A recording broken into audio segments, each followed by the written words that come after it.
ఎందుకు వస్తురే sir without T shirt ఎవరు చెప్పారు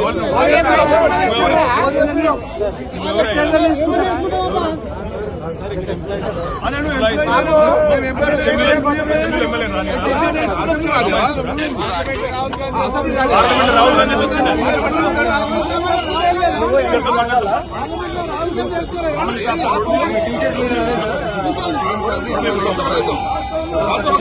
కూర్చోమంటావా ఏం చేయమంటావు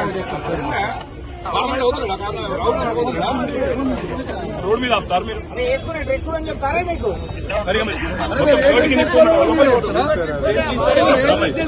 అత్యంత మూర్ఖంగా అనాలోచితంగా పూర్తి బాధ్యత రహితంగా అసలు చరిత్ర గురించి కనీస అవగాహన కూడా లేకుండా ఉద్యమం గురించి కనీస అవగాహన లేకుండా ఇవాళ తెలంగాణ తల్లి విగ్రహ రూపురేఖలు కూడా మార్చేస్తానంటూ తెలంగాణ అస్తిత్వం మీద ఏదైతే ఈ ప్రభుత్వం దాడి చేస్తున్నదో ఆ విషయంలో కూడా తెలంగాణ ప్రజల్లో విపరీతమైన ఆవేదన ఉంది.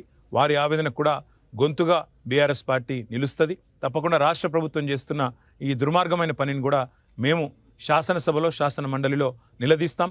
తెలంగాణ ప్రజల తరపున కొన్ని సూటి ప్రశ్నలు వారిని అడుగుతాం అనే మాట కూడా మీకు విజ్ఞప్తి చేస్తా ఉన్నాం. ఒకవైపు వ్యవసాయాన్ని సంక్షోభంలో నెట్టి మరొక వైపు ఈరోజు గ్రామ పంచాయతీల్లో కూడా కనీసం అక్కడ సంక్షోభ పరిస్థితులు నెలకొని ఉన్నాయి. అక్కడ కనీసం పిచికారి మందుకు కూడా పైసలు ఇచ్చేవాళ్ళు లేరు. వాళ్ళ సర్పంచులు ఇప్పటికే లేరు. ఆ తాజా మాజీ సర్పంచుల బిల్లులు కూడా ఇచ్చే దిక్కు లేదు. కనీసం ఉన్న సెక్రటరీలకు కూడా డబ్బులు ఇచ్చే పరిస్థితి కూడా ఈ ప్రభుత్వానికి లేదు. పల్లె ప్రగతి పేరిట చక్కగా నడిచి కార్యక్రమాలు నడిచి దేశంలోనే అత్యుత్తమ గ్రామాలు ఎక్కడున్నాయంటే తెలంగాణలో ఉన్నాయనే విధంగా మరి పంచాయతీరాజ్ను నడిపించిన బీఆర్ఎస్ ప్రభుత్వ ఆలోచన విధానం మరి ఈరోజు కాంగ్రెస్ మొత్తం నాశనం చేస్తూ ఉంది. ఈ విషయంలో కూడా గ్రామీణ ప్రాంతాల ప్రజల తరపున తప్పకుండా గ్రామాల ప్రజల తరపున గౌరవ తాజా మాజీ సర్పంచుల తరపున వారి ఆవేదనను కూడా రాష్ట్ర ప్రభుత్వ దృష్టికి తీసుకొస్తాం. వారిని ప్రశ్నిస్తాం.